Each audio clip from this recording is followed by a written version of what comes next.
And that's very relevant now as House Republicans could win majority of the House in the midterm elections. Lots of talk about impeachment already. So I want to now fast forward to the second impeachment. I know, most of your book is on the first because that's all you thought you were going to be writing about was one impeachment, but there was a second.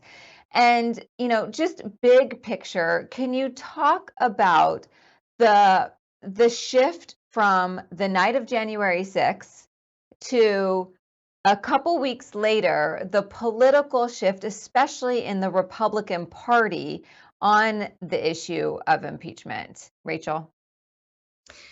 Yeah, I mean, I would just say, after the first impeachment, you know, even though there was obsessive media coverage on the first impeachment. I mean, the headlines, people following them, they really faded as quickly as they sort of started. And so when the second impeachment came around, obviously after January 6th, there was anger we show in the book by both sides, like people who were furious at Trump. We do a TikTok in the book where Pelosi, McConnell, McCarthy, Scalise, Schumer were all together at Fort McNair, basically trying to save the Capitol and sort of illustrate this role they played behind the scenes, trying to get Pence to give that order to move the National Guard. And like there was a moment there where, Trump's his popularity very much dipped. There were Republicans who were very much having a, crisis of conscience about how to handle him and what to do from there on.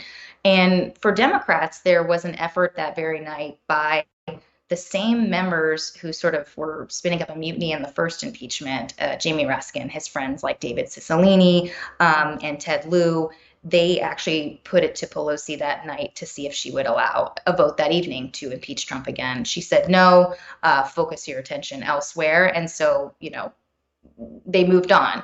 But in terms of Republicans, obviously Republicans were angry that night, but within a few days were starting to look for an excuse to not convict the president, not vote to impeach.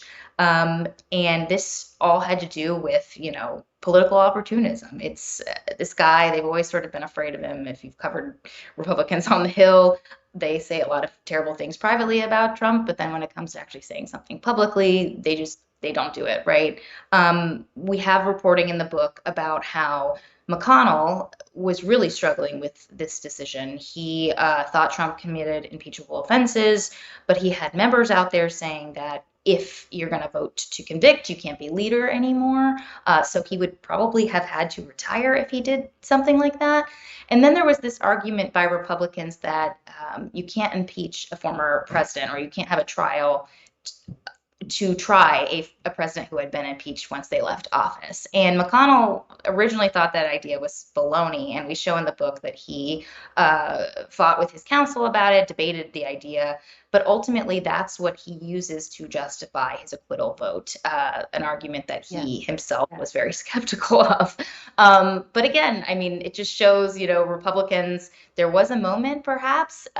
We show in the book that Jamie Raskin was trying to get GOP witnesses to testify in this second trial of Trump. He believed that if he could get somebody from, for instance, Mike Pence's staff to take the stand, that people like McConnell might actually vote to convict. And obviously, we can talk about why he caved on that, but that never came to fruition. And so you see, again, Trump escaping accountability and Republicans rallying around him.